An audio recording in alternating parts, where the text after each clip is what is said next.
Puji Tuhan, kembali kita membaca firman Tuhan dari kitab Ayub, Ayub 34, ayat 1 sampai 32. Demikian firman Tuhan. Sampai 37, maaf. Maka berbicaralah Elihu, dengarkanlah perkataanku, kamu orang-orang yang mempunyai hikmat, berilah telinga kepadaku, kamu orang-orang yang berakal budi. Karena telinga itu menguji kata-kata, seperti langit-langit mencecap makanan. Biarlah kita memutuskan lagi, kita sendiri, apa yang adil. Menentukan bersama-sama apa yang baik. Karena Ayub berkata, aku benar, tetapi Allah mengambil hakku. Kendati aku mempunyai hak, aku dianggap berdusta. Sekalipun aku tidak melakukan pelanggaran, lukaku tidak dapat sembuh lagi. Siapakah seperti Ayub yang minum hujatan terhadap Allah seperti air, yang mencari persekutuan dengan orang-orang yang melakukan kejahatan dan bergaul dengan orang-orang fasik? Karena ia telah berkata, tidak berguna bagi manusia kalau ia dikenan Allah. Oleh sebab itu, kamu orang-orang yang berakal budi, dengarkanlah aku. Jauhlah daripada Allah untuk melakukan kefasikan, dan daripada yang Maha Kuasa untuk berbuat curang. Malah ia mengganjar manusia sesuai perbuatannya dan membuat setiap orang mengalami sesuai kelakuannya. Sungguh Allah tidak berlaku curang, yang Maha Kuasa tidak membengkokkan keadilan. Siapa yang mempercayakan bumi kepadanya? Siapa membebankan alam semesta kepadanya? Jikalau ia menarik kembali rohnya dan mengembalikan nafasnya padanya, maka binasalah bersama-sama segala yang hidup dan kembalilah manusia kepada debu. Jikalau engkau berakal budi, dengarkanlah ini. Pasanglah telinga kepada apa yang kuucapkan. Dapatkah membenci keadilan memegang kekuasaan? Dan apakah engkau mau mempersalahkan Dia yang adil dan perkasa? Dia yang berfirman kepada raja, hai orang dursila, kepada para bangsawan, hai orang fasik. Dia yang tidak memihak kepada para pembesar dan tidak mengutamakan orang yang terkemuka daripada orang kecil, karena mereka sekalian adalah buatan tangannya. Dalam sekejap mata mereka mati. Ya, pada tengah malam orang dikejutkan dan binasa. Mereka yang perkasa dilenyapkan bukan oleh tangan orang, karena matanya mengawasi jalan manusia, dan ia melihat segala langkahnya. Tidak ada kegelapan ataupun kelam kabut, di mana orang-orang yang melakukan kejahatan dapat bersembunyi. Karena bagi manusia, ia tidak menentukan waktu untuk datang menghadap Allah supaya diadili. Orang-orang yang perkasa diremukkannya dengan tidak diperiksa, dan orang-orang lain diangkatnya ganti mereka. Jadi, ia mengetahui perbuatan mereka dan menggulingkan mereka di waktu malam, sehingga mereka hancur lebur. Mereka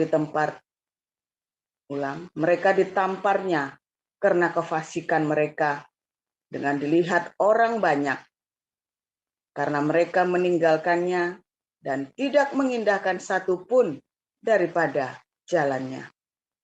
Sehingga mereka menyebabkan jeritan orang miskin naik ke hadapannya, dan ia mendengar jeritan orang sengsara. Kalau dia berdiam diri, siapa akan menjatuhkan hukuman? Kalau dia menyembunyikan wajahnya, siapa akan melihat dia, baik itu sesuatu bangsa atau orang seorang? Supaya jangan menjadi raja orang fasik yang adalah jerat bagi orang banyak. Tetapi kalau seseorang berkata kepada Allah, "Aku telah menyombongkan diri, tetapi aku tidak akan lagi berbuat jahat. Apa yang tidak kumengerti? Ajarkanlah kepadaku. Jikalau aku telah berbuat curang, maka aku tidak akan berbuat lagi." Menurut hematmu, apakah Allah harus melakukan pembalasan karena engkau yang menolak? Jadi, engkau jugalah yang harus memutuskan, bukan aku. Katakanlah apa yang engkau tahu. Maka orang-orang yang berakal budi dan orang yang mempunyai hikmat yang mendengarkan aku akan berkata kepadaku. Ayub berbicara tanpa pengetahuan dan perkataannya tidak mengandung pengertian. Kiranya Ayub diuji terus-menerus, karena ia menjawab seperti orang-orang jahat. Karena ia menambahkan dosanya dengan pelanggaran, ia mengepalkan tangan di antara kami, dan banyak bicara terhadap Allah. Demikian pembacaan firman. Terima kasih Ibu Narliana. Kami silakan Ibu Pipin. Baik, terima kasih Pak Agus. Saya lanjutkan Ayub 35 ayat 1 sampai dengan 16. Demikian firman Tuhan, maka berbicaralah Elihu. Inikah yang kau anggap adil dan yang kau sebut kebenaranku di hadapan Allah? Kalau engkau bertanya, apakah gunanya bagiku? Apakah kelebihanku bila aku berbuat dosa? Akulah yang akan memberi jawab kepadamu dan kepada sahabat-sahabatmu bersama-sama dengan engkau. Arahkan pandanganmu ke langit dan lihatlah. Perhatikanlah awan-awan yang lebih tinggi daripadamu. Jikalau engkau berbuat dosa, apa yang akan kau lakukan terhadap dia? Kalau pelanggaranmu banyak, apa yang kau buat terhadap dia? Jikalau engkau benar, apakah yang kau berikan kepada dia? Atau apakah yang diterimanya dari tanganmu? Hanya orang seperti engkau yang dirugikan oleh kefasikanmu, dan hanya anak manusia yang diuntungkan oleh kebenaranmu. Orang menjerit oleh karena banyaknya penindasan, berteriak minta tolong oleh karena kekerasan orang-orang yang berkuasa. Tetapi orang tidak bertanya, di mana Allah yang membuat aku dan yang memberi nyanyian pujian di waktu malam, yang memberi kita akal budi melebihi binatang di bumi dan hikmat melebihi burung di udara? Ketika itu orang menjerit, tetapi ia tidak menjawab. Oleh karena kecongkakan orang-orang jahat, sungguh teriakan yang kosong tidak didengar Allah dan tidak dihiraukan oleh Yang Maha Kuasa. Lebih-lebih lagi kalau engkau berkata bahwa engkau tidak melihat dia, bahwa perkaramu sudah diadukan kepadanya, tetapi masih juga engkau menanti-nantikan dia. Tetapi sekarang, karena murkanya tidak menghukum, dan ia tidak terlalu mempedulikan pelanggaran, maka Ayub berbesar mulut dengan sia-sia, banyak bicara tanpa pengertian. Demikian bacaan firman Tuhan. Terima kasih Ibu. Ibu Sarma, kami persilakan.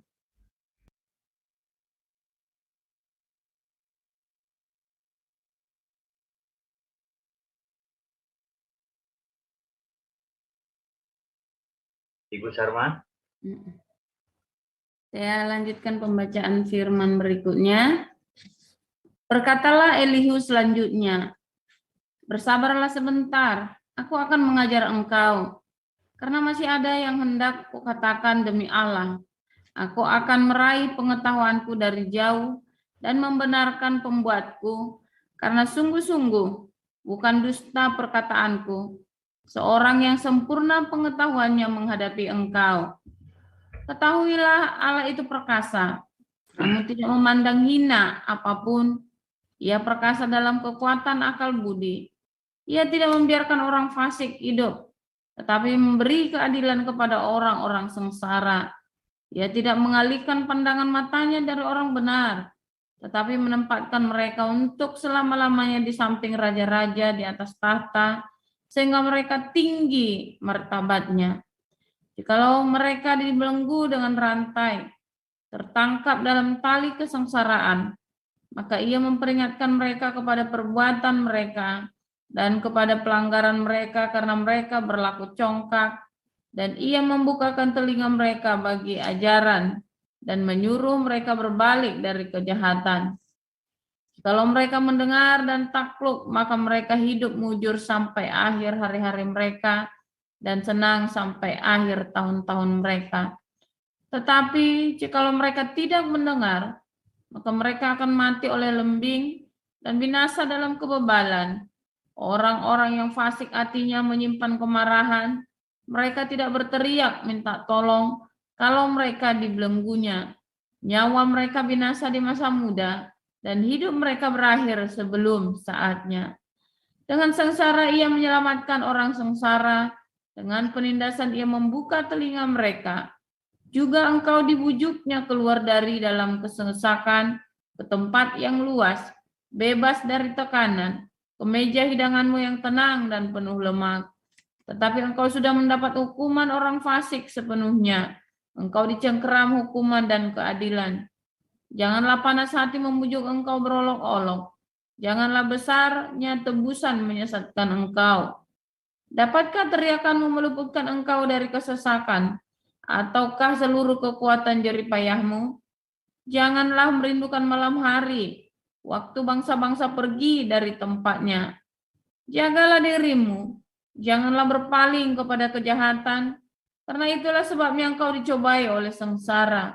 Sesungguhnya Allah itu mulia di dalam kekuasaannya. Siapakah guru seperti dia? Siapakah akan menentukan jalan baginya? Dan siapa berani berkata, engkau telah berbuat curang? Ingatlah bahwa engkau harus menjunjung tinggi perbuatannya yang selalu dinyanyikan oleh manusia. Semua orang melihatnya, manusia memandangnya dari jauh. Sesungguhnya Allah itu besar, tidak tercapai oleh pengetahuan kita, jumlah tahunnya tidak dapat diselidiki. Ia menarik ke atas titik-titik air dan memekatkan kabut menjadi hujan yang dicurahkan oleh mendung dan disiramkan ke atas banyak manusia. Siapa mengerti berkembangnya awan dan bunyi gemuruh di tempat kediamannya? Sesungguhnya ia mengembangkan terangnya di sekelilingnya dan menudungi dasar laut. Karena dengan semuanya itu ia mengadili bangsa-bangsa dan juga memberi makan dengan berlimpah-limpah. Kedua tangannya diselubunginya dengan kilat petir dan menyuruhnya menyambar sasaran. Pekik perangnya memberitakan kedatangannya, kalau dengan murka ia berjuang melawan kecurangan. Demikian firman Tuhan. Terima kasih Ibu. Kami persilakan Pak David Leo. Ya, 1 Korintus 3 ayat 1 sampai 23. Dan aku, saudara-saudara, pada waktu itu tidak dapat berbicara dengan kamu seperti dengan manusia rohani, tetapi hanya dengan manusia duniawi yang belum dewasa dalam Kristus. Susulah yang kuberikan kepadamu, bukanlah makanan keras, sebab kamu belum dapat menerimanya. Dan sekarang pun kamu belum dapat menerimanya, karena kamu masih manusia duniawi. Sebab jika di antara kamu ada iri hati dan perselisihan, bukankah hal itu menunjukkan bahwa kamu manusia duniawi dan bahwa kamu hidup secara manusiawi? Karena jika yang seorang berkata, aku dari golongan Paulus, yang lain berkata, aku dari golongan Apolos, bukankah hal itu menunjukkan bahwa kamu manusia duniawi yang bukan rohani? Jadi, apakah Apolos? Apakah Paulus? Pelayan-pelayan Tuhan yang olehnya kamu menjadi percaya, masing-masing menurut jalan yang diberikan Tuhan kepadanya. Aku menanam, Apolos menyiram, tetapi Allah yang memberi pertumbuhan. Karena itu yang penting bukanlah yang menanam atau yang menyiram, melainkan Allah yang memberi pertumbuhan. baik yang menanam maupun yang menyiram adalah sama, dan masing-masing akan menerima upahnya sesuai dengan pekerjaannya sendiri. Karena kami adalah kawan sekerja Allah. Kamu adalah ladang Allah, bangunan Allah.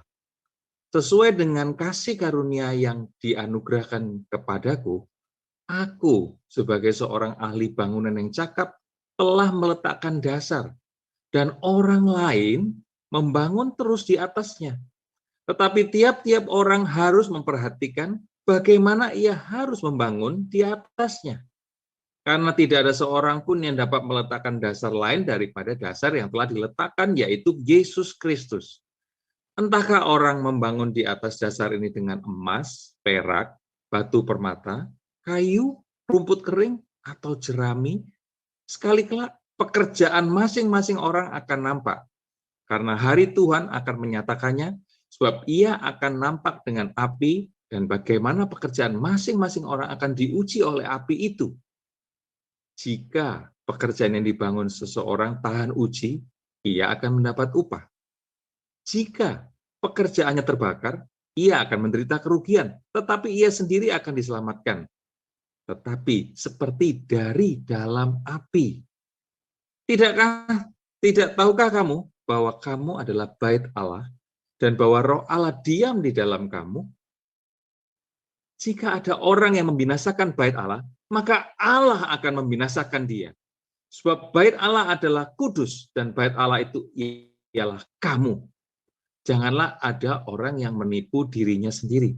Tapi jika di antara kamu yang menyangka dirinya berhikmat menurut dunia ini, biarlah ia menjadi bodoh supaya ia berhikmat. Karena hikmat dunia ini adalah kebodohan bagi Allah. Sebab ada tertulis, ia menangkap orang berhikmat dalam kecerdikannya. Dan di tempat lain, Tuhan mengetahui rancangan orang berhikmat. Sesungguhnya semuanya sia-sia belaka. Karena itu janganlah ada orang yang memegahkan dirinya atas manusia. Sebab segala sesuatu adalah milikmu. Baik Paulus, Apolos, maupun Kefas, baik dunia, hidup, maupun mati. Baik waktu sekarang, maupun waktu yang akan datang. Semuanya kamu punya. Tetapi kamu adalah milik Kristus. Dan Kristus adalah milik Allah. Amin. Terima kasih Pak David. Bapak Ibu yang ada di YouTube, mohon berkenan ada 178 orang, mohon berkenan bisa sambil dengarkan firman Tuhan, di like, di share, dan di subscribe. Bapak Ibu di YouTube maupun di Zoom, mari kita dengarkan firman Tuhan yang akan disampaikan oleh yang banyak Pastor Paul. Silakan Pastor. Shalom, haleluya, luar biasa. Kita sudah mencapai dalam titik ini ya, anti klimaks dari kitab Ayub, yaitu nasihat Elifas ya, Elifas sih? Siapa tadi? Elihu ya. Dia anak muda yang sangat bijaksana. Ya. Bagaimana dia banyak duduk dia mengamati ya. Namun dia juga berani ya. Tanpa mengurangi kesantunannya, tanpa mengurangi rasa hormatnya kepada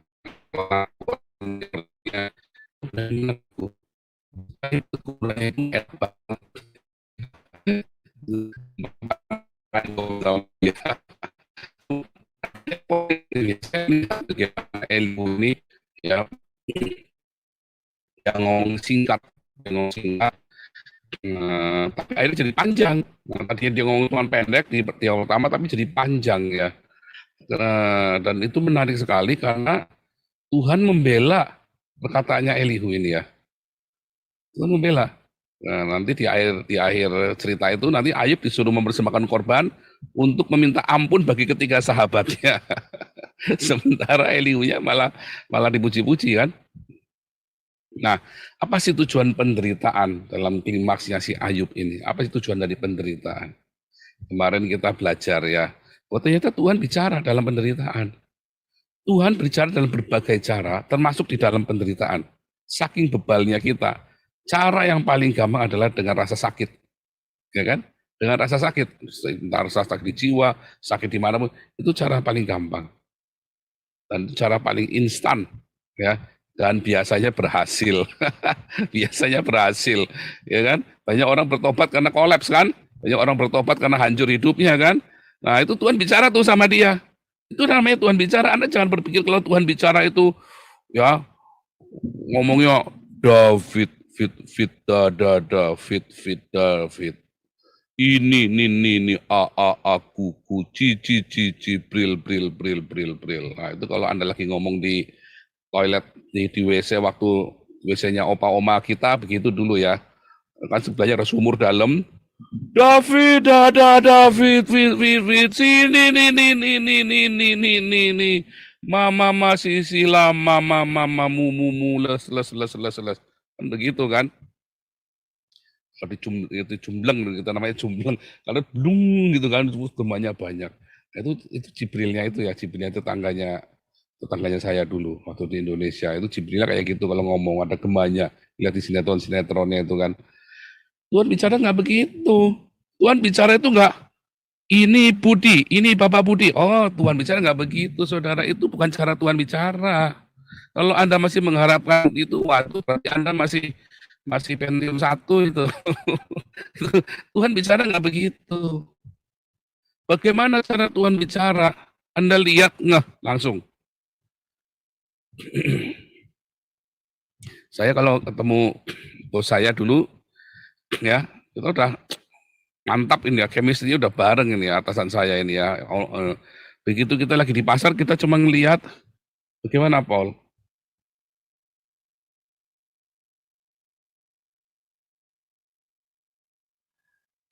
Seorang yang mantap, kalau udah gini, oke.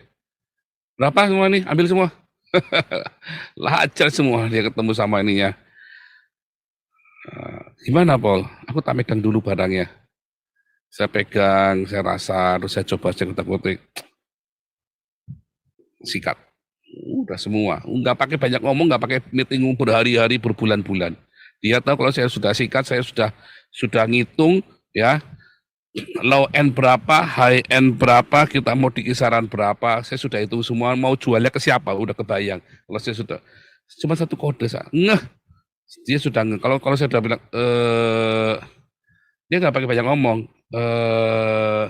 oke, kita ambil ini dulu ya, ambil sebagian, kita patungan sama orang lain nanti. Cuma kata gitu sudah nggak perlu saya ngomong panjang lebar, saudara. Demikian juga lagi ngomong. Begitu kita lagi meeting panjang lebar, saya kalau naikkan gaji anak buah saya, nggak usah pakai banyak lobby, saudara. Begitu langsung naik, Pak, ini Heru, Pak. Ini lagi saya kader gini, kemarin omsetnya 3.000 jadi 6.000. Oh iya, oke. Ya sudah, nanti kirim email. Udah, artinya naik gaji ya, begitu. Makanya saya kalau naikin gaji anak buah saya pasti tembus. Pasti tembus, berapapun yang saya minta buat dia pasti dikasih. Wah, edan, saudara. Mampu ya, makanya saya dicinta oleh anak buah saya. Karena di zaman saya anak buah. Yang saya maksud adalah, ya, suara Tuhan itu tidak perlu panjang lebar, itu berarti Anda bebal. Memang kita kalau ngomong harus yang jelas. Kita kalau ngomong sama istri, sama anak, sama suami, sama karyawan, harus ngomong yang jelas. Apa yang menjadi isi hatimu? Harus yang jelas, komunikasi yang jelas. Tetapi orang kalau chemistry-nya udah nyambung, Anda cuma tengok begini saja istrimu sudah ngerti. Wits, salah ngomong, nah, langsung alihkan perhatian. Kalau chemistry-nya sudah jelas, Anda nggak perlu teriak-teriak panjang lebar. Wah, zaman saya lagi berantem sama Ana itu, kita sudah teriak keras berdua pun, dia maunya apa, saya maunya apa, sudah teriak keras aja kita nggak ngerti loh. Ya kan, karena udah nggak nyambung. Tetapi ketika kita sedang luar biasa chemistry-nya nyambung, kita cuma bisik saja, padahal dibisik apa tadi empuh. Bisa nyambung, bisa langsung panjang lebar kita ngerti ngeh. Nah itu, di dalam penderitaan, ya kita kan kemudian mencari Tuhan, atau kita marah-marah ngamuk-ngamuk sama Tuhan kan. Nah, ya, cuma pilihnya dua kan, atau Anda ngamuk-ngamuk sama Tuhan, karena Anda terlalu sombong, terlalu pongah, terlalu bebal, atau Anda langsung merendahkan diri sama Tuhan. Nah, ketika Anda ngamuk-ngamuk sama Tuhan, Anda teriak-teriak pakai toa sehari 5 kali juga nggak bakal dengar Tuhannya. Kamunya juga Tuhan sudah ngomong keras begitu rupa juga nggak akan dengar. Sudah diseblak begitu rupa udah nggak dengar. Tapi begitu Anda merendahkan diri dalam penderitaan itu, tiba-tiba ngeh. Tiba-tiba ngeh. Ngeh itu apa tuh? Tiba-tiba rema, tiba-tiba Anda paham. Sejuta pertanyaan Anda seumur hidupmu itu langsung Anda ngerti hari itu juga. Bukan karena Tuhan berbicara ini Budi, ini Bapak Budi, Pancasila satu, ketuhanan yang Maha Esa. Tidak perlu begitu. Tidak perlu ada suara itu.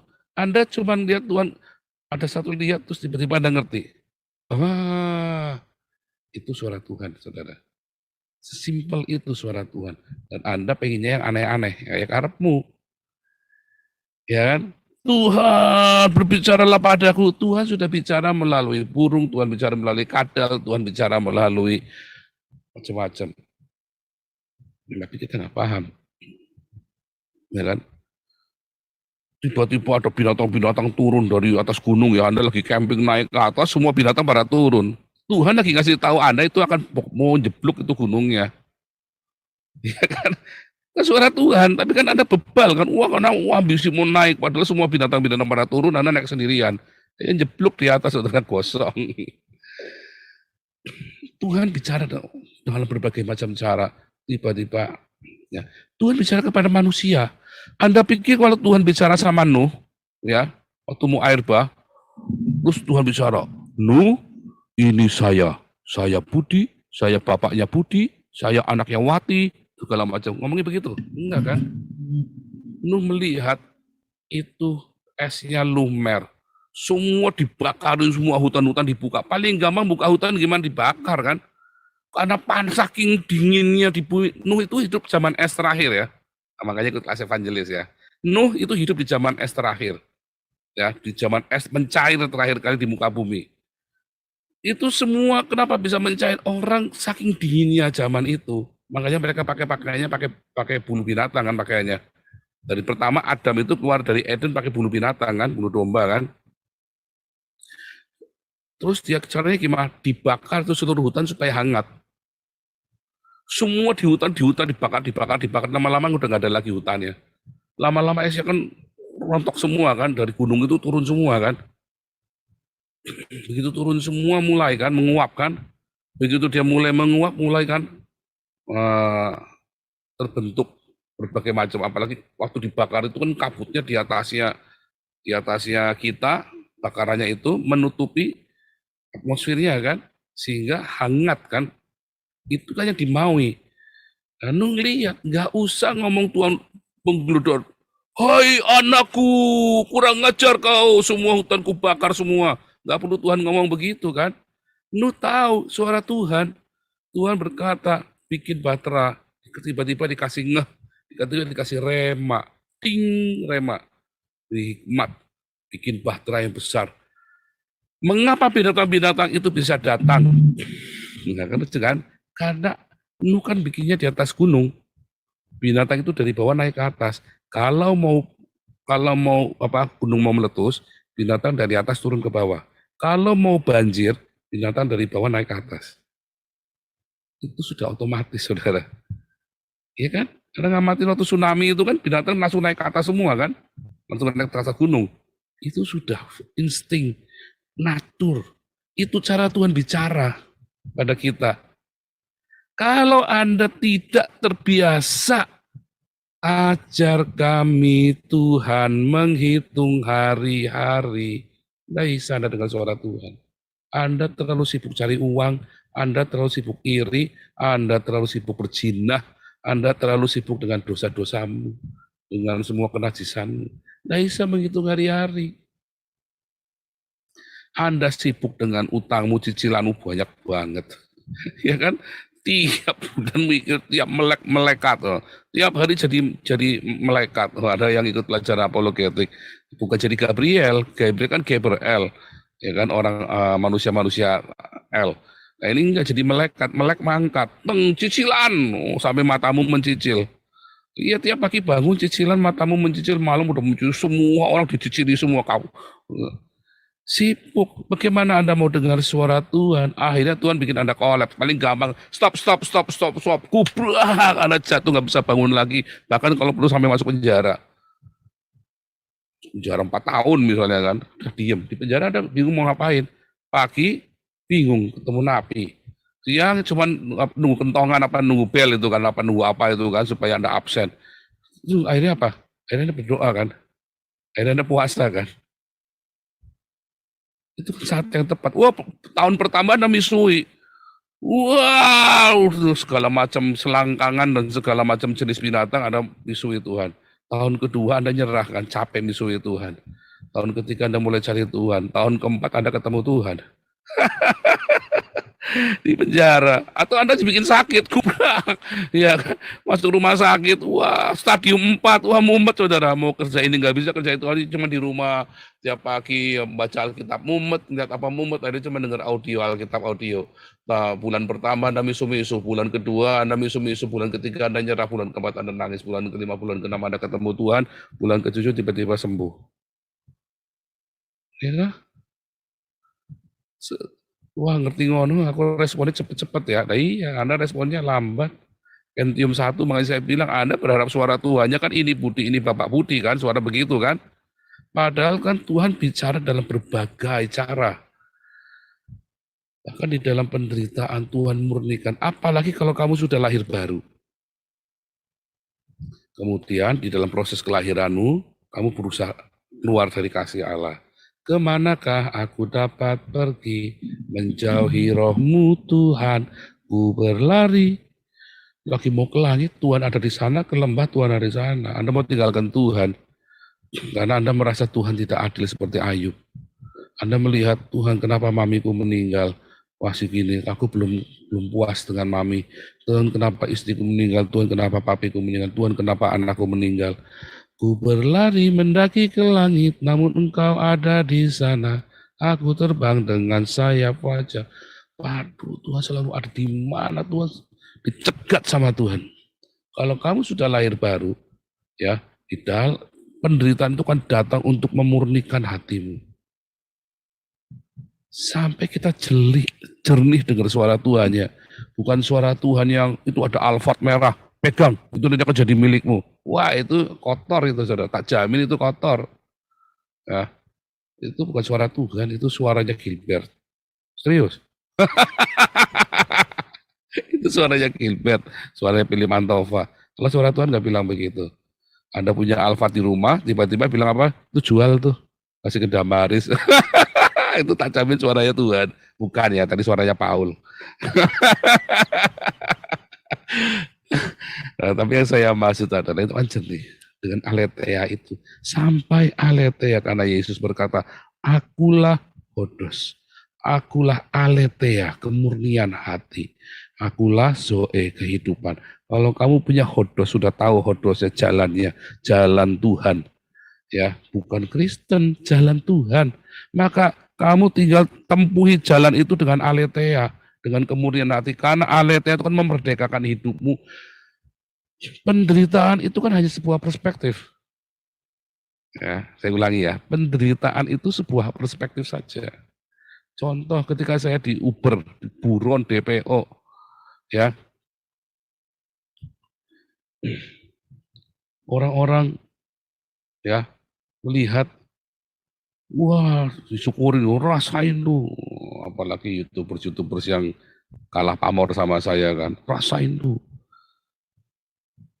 Saya senyum-senyum, kenapa? Justru itu saya cari DPO kok. Lagi tak cari DPO-nya kok, biar DPO sekalian kok. Oh, tapi kan enggak bisa pulang kalau ibumu mati. Nah, Tuhan buka jalan kan, kasih corona kan. Waktu mami saya meninggal, saya pulang pun tetap enggak bisa ketemu toh. Bisanya masuk ke pusaranya. Nah, sekarang perspektif lagi. Bagi beberapa orang, wah sekalipun harus di pusaranya aku akan menangis. Kalau buat saya nangis di kuburan buat apa? Nah, kalau Anda mau, itulah retorika lah. Kalau Anda orang yang suka beretorika, yang penting aku nangis di kuburannya, goblok. Kalau saya lagi masih hidup, waktu mami sakit, saya bilang sama kakak saya, kok Itu Mami mau minta apa? Saya ingat Mami paling suka anggur Winkarnis. Nanti kencing manis, tadi gulanya naik. Sudah mau mati kok. Kasih Winkarnis, dia mau 1 botol sehari, kasih 1 botol 1 hari. Dan mabok sekalian. Enggak apa-apa. Dia suka kok. Orang sudah mau mati kok. Sudah mau mati, udah mati, tiap bulan dikasih Winkarnis 1 botol, nangis-nangis. Yang minum yang jaga kuburan. Goblok. Nah itulah, makanya jangan suka berretorika. Kalau saya tuh dari dulu nggak suka retorika ya. Masih hidup, maunya apa? Winkarnis, belikan Winkarnis. Maunya apa? Itu sayur asem, dimasukin sama istriku enggak mau.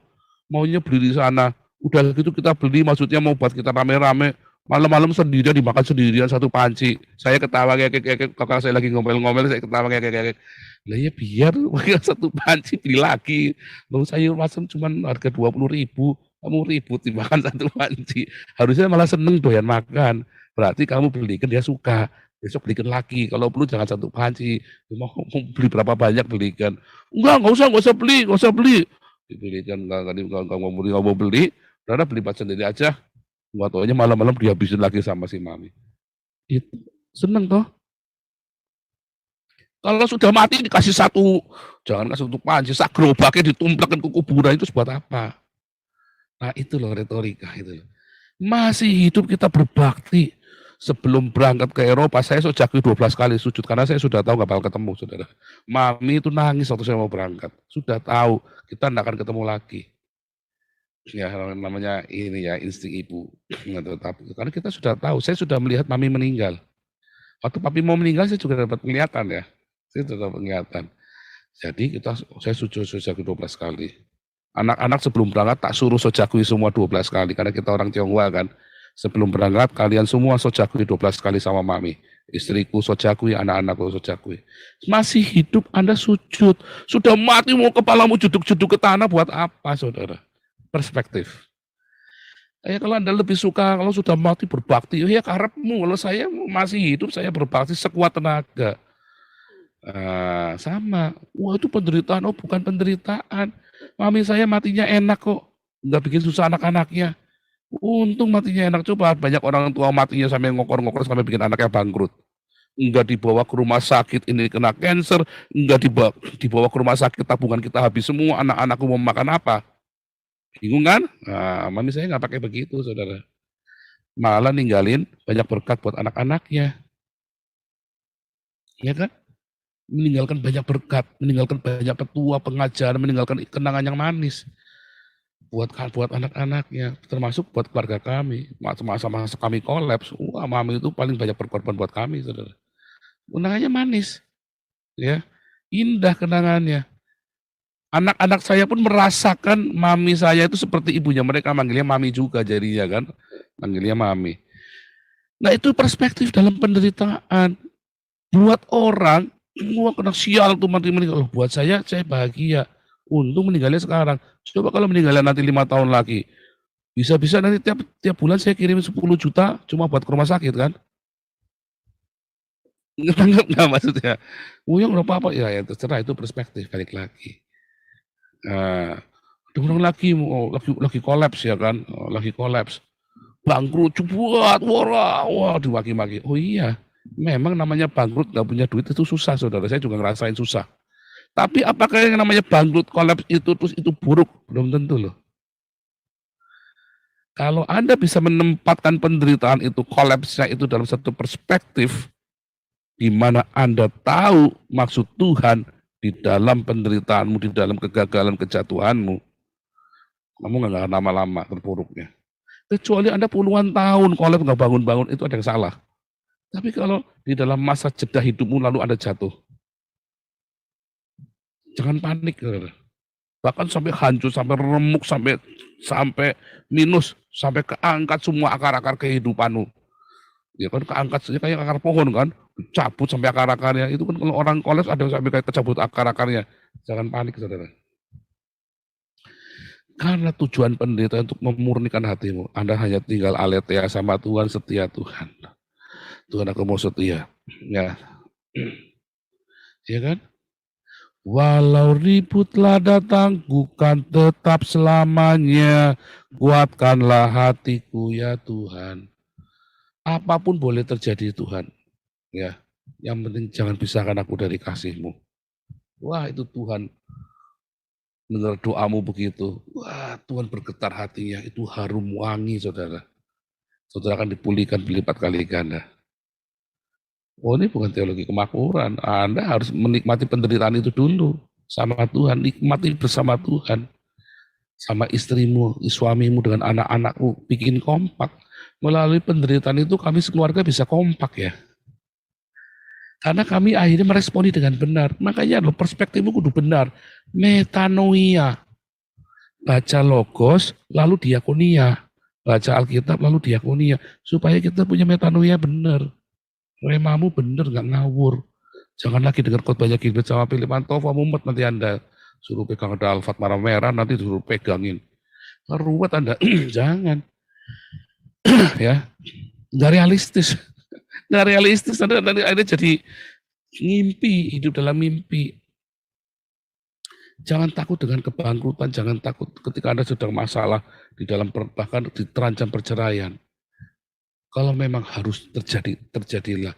Yang penting jangan pisahkan aku dari kasih-Mu Tuhan. Sambil kita introspeksi. Jangan tertuduh, tapi kita introspeksi. Beda kan? Nanti Anda ngerti. Kalau ada orang sampai cerai bolak-balik, mungkin ada salah dengan dirimu. Ada yang salah, ada karakter yang harus kamu rubah. Kalau kamu sampai bangkrut bolak-balik, Anda introspeksi. Dan Tuhan akan bicara. Jangan berharap Tuhan bicara, ini Budi, ini Bapak Budi, ini Bu Budi. Jangan berpikir begitu. Tuhan bicara itu dalam rohmu. Daripada ngerti. Makanya baca logos. Logos itu sampai jadi rema dengan berdiakonia. Dalam remanya itu nanti dia akan bergema dan memberi Anda, itulah suara Tuhan. Di dalam penderitaan itu membuat Anda jadi murni hatinya. Kalau hidupmu penuh dengan kepahitan, kemarahan, penderitaan itu membuat kamu tambah parah. Ya, tapi kalau hidupmu penuh dengan cinta, penderitaan itu membuat kamu jadi tambah murni hatinya dan akhirnya suara Tuhan itu makin jelas. Karena dikikis daging-dagingmu tadi, kamu makannya bukan susu lagi, tapi makan makanan keras. Dan Tuhan kasih kamu makanan yang keras. Ya, fitness, latihan karate, latihan taekwondo apa supaya Anda jelas. Hidupmu tidak manja, tangguh dalam segala perkara. Aku tanggung bersama dengan Tuhan Yesus. Tapi itu perspektif, atau nggak tahan Pak, siapa bilang nggak tahan? Semua juga nggak tahan, dasar anak manja. Ayo bangun. Jangan mengeluh. Katakan, Yesus engkau baik, sungguh baik, sangat baik. Tiap malam saudara. Nanti Tuhan akan pulihkan hidupmu. Ya, jangan khawatir kalau namanya Tuhan pulihkan itu ya air kobokan kaki jadi anggur loh. Itu ya, cinta keluargamu, keluarga kami ya. Air kobokan kaki itu jadi anggur itu terjadi dalam keluarga kami ya. Mujizat di Kana itu terjadi dalam keluarga kami. Ya, yang namanya minyaknya tidak akan habis, ya kan? Buli-buli itu sampai tetes terakhir, sampai dengan gentong terakhir, itu terjadi dalam keluarga kami. Tuhan Yesus memberkati.